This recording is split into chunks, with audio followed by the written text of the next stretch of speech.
Everyone, welcome to our channel. So आज हम इस वीडियो के अंदर 5 हमारे थर्मल प्रॉपर्टीज़ ऑफ मैटर से 5 न्यूमेरिकल्स डिस्कस करने वाले हैं। सो क्वेश्चन नंबर 1 है आपका 20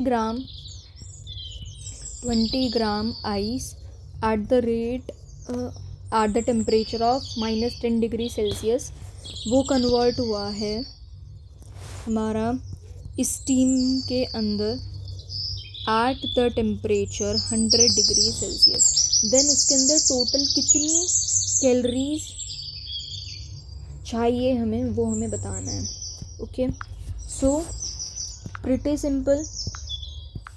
हमें क्या करना है, सबसे पहले जो ये 20 ग्राम आइस है, ये पहले आइस हमारी eight the temperature of 0 degree आएगी। देन ये water at the temperature of 0 degree Celsius होगा। देन हमारा water at the temperature of 100 degree Celsius होगा एंड देन जाकर ये स्टीम बनेगा। सो यहाँ पर आइस -10 डिग्री सेल्सियस से 0 डिग्री सेल्सियस पर जा रहा है, तो यहाँ हम कौन सा फॉर्मूला लगाएंगे, ms डेल्टा टी का। मास कितना है, 20 ग्राम है ना। हम कैलोरीज के अंदर ले रहे हैं तो ग्राम कैलोरी होता है, केजी में इसे कन्वर्ट नहीं करते हैं। चलो ठीक है, 20 एंड हमारा जो स्पेसिफिक हीट है, आइस की स्पेसिफिक हीट होती है 0.5 in the calories and temperature delta T कितना हो गया, फाइनल टेम्परेचर कितना है 0 एंड इनिशियल टेम्परेचर कितना है 10। सो 0 + 10 हो गया। ठीक है, ये सिंपल। सो ये कितना आ रहा है हमारा 100 कैलोरीज इस प्रोसेस के अंदर चाहिए। दूसरा, यहाँ पर हमारी अब स्टेट जाकर ये चेंज हो रही है, आइस से वाटर में चेंज हो रहा है। सो m into latent heat of fusion हमारा आएगा 20, मास वही same. Latent heat of fusion कितना होता है 80। लेटेंट हीट ऑफ फ्यूज़न क्या होता है 80। कितना आ गया यहाँ पर 1600 कैलोरी। नाउ यहाँ पर वाटर से वाटर के अंदर ही है, तो यहाँ हम क्या लगाएंगे, ms डेल्टा टी लगेगा। मास कितना है 20। स्पेसिफिक हीट वाटर की कितनी होती है एट इन द कैलोरीज 1 होती है delta T. Final minus initial, it means 100 - 0 कितना आ गया यहाँ पर 2000 कैलोरीज। यहाँ देखिए, यहाँ पर हमारी स्टेट चेंज हो रही है, वाटर से स्टीम में बन रहा है। सो mLV एंड वाटर से स्टीम में बन रहा है, वेपराइज हो रहा है। सो mLV मास कितना है 20, वेपराइजेशन हो रहा है ना। सो वेपराइजेशन का क्या होता है 540। ये कितना आ गया है 10800। सो टोटल कितनी एनर्जी हमारी लगी है, टोटल लगी है हमारी 10800 प्लस, इसे जस्ट सिंपली प्लस कर देंगे,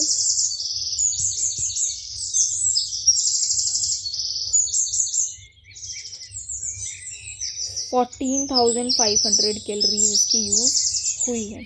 अगर हम इसका ग्राफ बनाना चाहे, बाय द वे ये क्वेश्चन में बनाने के लिए नहीं पूछा है, जस्ट फॉर योर कॉन्सेप्ट हम ग्राफ भी एक बार इसका डिस्कस कर लेते हैं।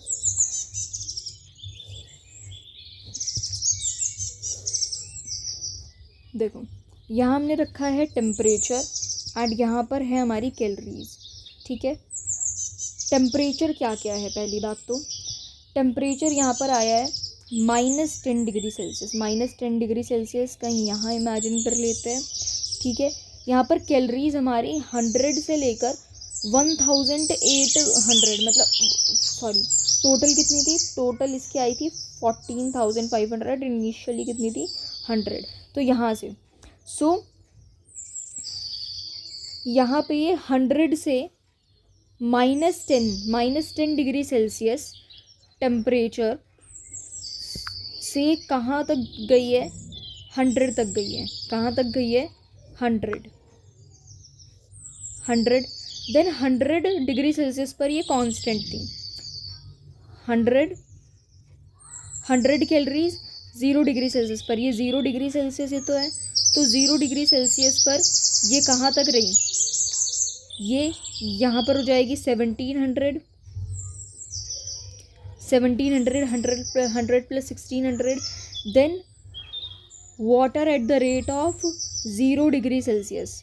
अब water at the rate of 0 degree Celsius and then water at the rate of 100 degree Celsius. 100 degree Celsius पर कहीं यहाँ इमेजिन कर लेते हैं 100 डिग्री सेल्सियस. सो 100 डिग्री सेल्सियस कहीं यहाँ आ गया, ठीक है. ये तो ये क्या हो गया हमारा, यहाँ पर टोटल अब कितनी हीट हो गई, 2000 और 1700 को ऐड करो, 3700 डिग्री सेल्सियस, 3700 कैलोरीज इसकी 100 डिग्री सेल्सियस टेम्परेचर पर होगी. मतलब आपको ग्राफ ऐसे बनाना है कि आप रीड कर पाओ इजीली, ठीक है.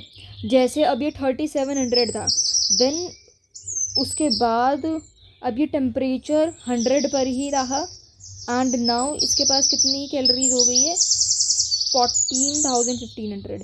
अब जैसे अगर मैं इस ग्राफ को रीड करना चाहूँ तो वो देखो, ये हमें क्या बता रहा है, 0 डिग्री सेल्सियस पर इसकी कितनी कैलोरीज थी, 100 to 1700 के बीच में थी, 100 to 1700.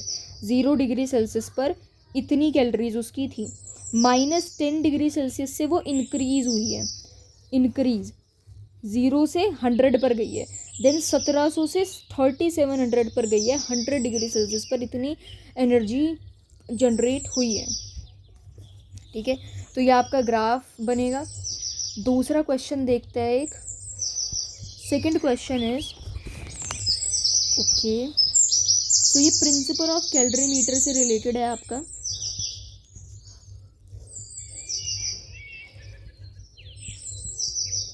There is 3 kg at the temperature 90 degree Celsius and इसके अंदर हमने क्या डाला है, 2 kg at the temperature of 30 degree Celsius. तो हमें क्या निकालना है, फाइंड टेम्परेचर ऑफ मिक्सचर. हमें मिक्सचर का टेम्परेचर निकालना है. क्या निकालना है, मिक्सचर का टेम्परेचर निकालना है. ओके, सो मिक्सचर का टेम्परेचर हम कैसे निकालेंगे, सिंपल MS डेल्टा T से. बिकॉज देखो ये भी वाटर ही होगा 30 डिग्री सेल्सियस पर एंड ये 90 डिग्री सेल्सियस पर भी वाटर ही होगा. मतलब हमारी स्पेसिफिक हीट सेम होगी, है ना, स्पेसिफिक हीट सेम है. एंड यहाँ पर प्रिंसिपल ऑफ कैलोरीमीटर कैसे लग रहा है कि जितनी भी हीट उसने लॉस करी है उतनी उसने गेन भी करी है. तो यहाँ पर अगर मैं MS डेल्टा T वाला फॉर्मूला लगाऊँ,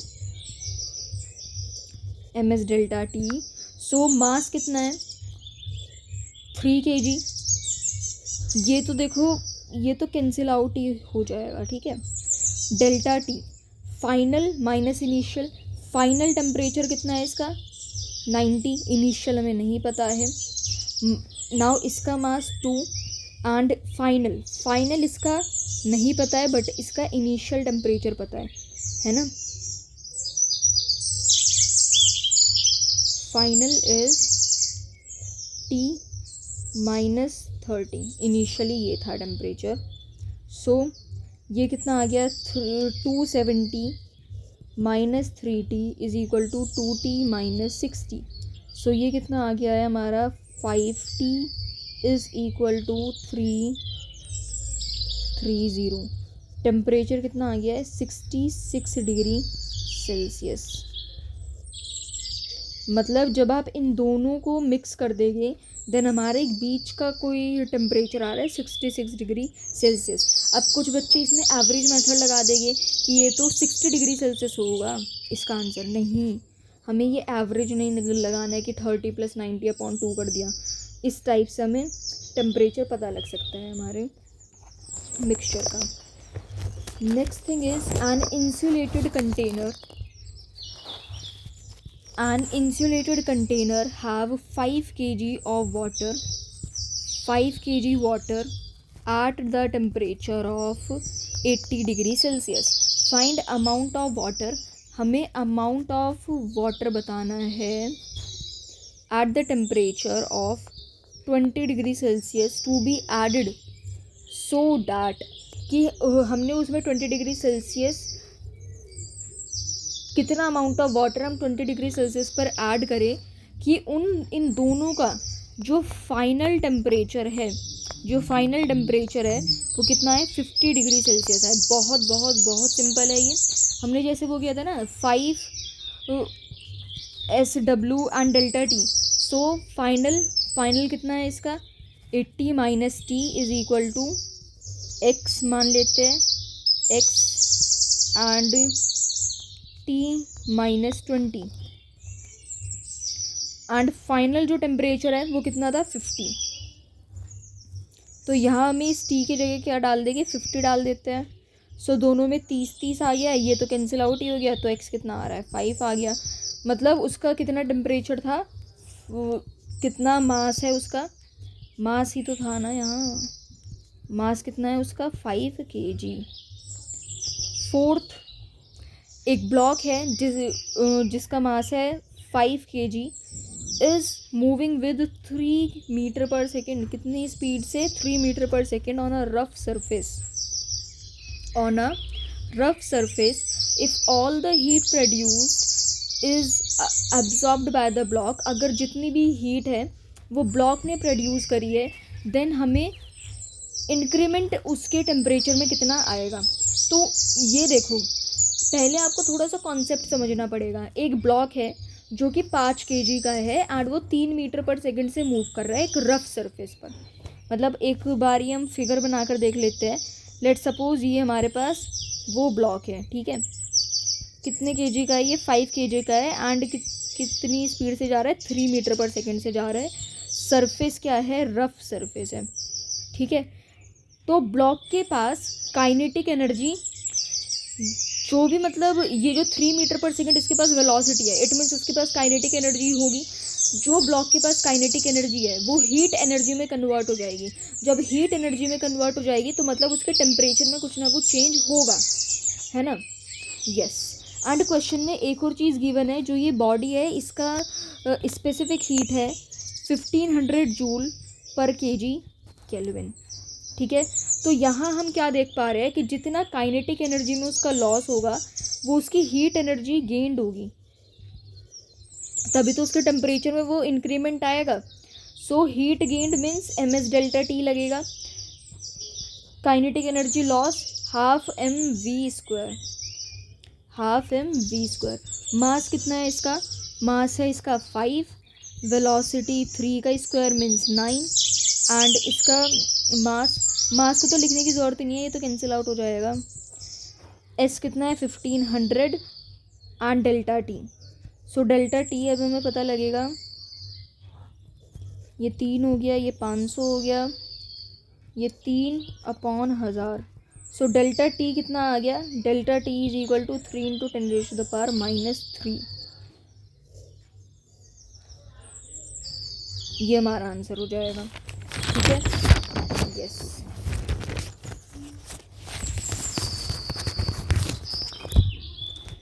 एक लास्ट क्वेश्चन और, question 5। A ball of mass 200 gram, एक बॉल है जिसका मास है 200 gram, is kept at a height कितनी है, 45 मीटर ऊपर उसे रखा है, above the ground. The ball absorbs 80% of the energy lost in collision. जो बॉल है वो 80% ऑफ एनर्जी एब्जॉर्ब करती है जो भी उसकी कोलिजन में लॉस्ट हुई है। So find the rise in temperature of the ball. तो एक बार फिगर बना के देखते हैं।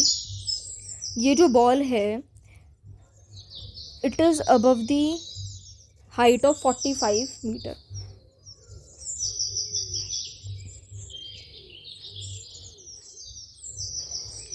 आपको ये इमेजिन करना है कि ये एक ही लाइन के अंदर हो रहा है, जस्ट हम ऐसे समझाने के लिए अलग अलग लाइन शो कर रहे हैं, ठीक है।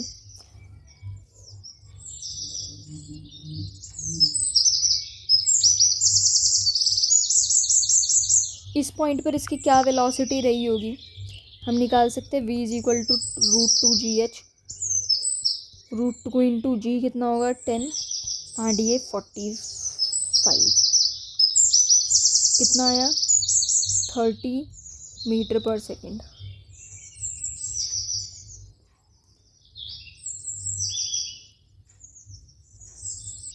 एंड ये जो हाइट है ये 20 मीटर। तो इस पॉइंट पर वेलोसिटी क्या होगी, √2gh लगाएंगे, 20 मीटर पर सेकेंड, ठीक है। So before collision kinetic energy loss is equal to half M कितना है 0.2 v²।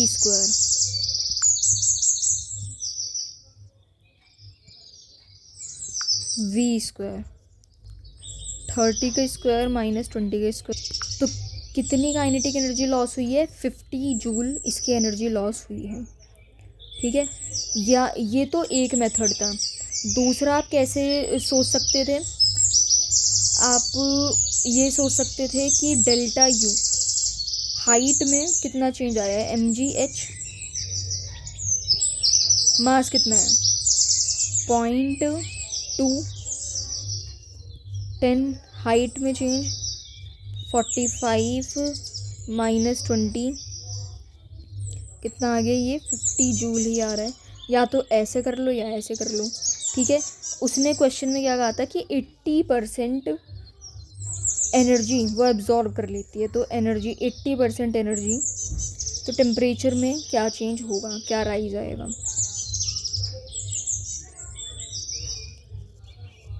मास कितना था 0.2, स्पेसिफिक हीट दी हुई थी क्या उसकी,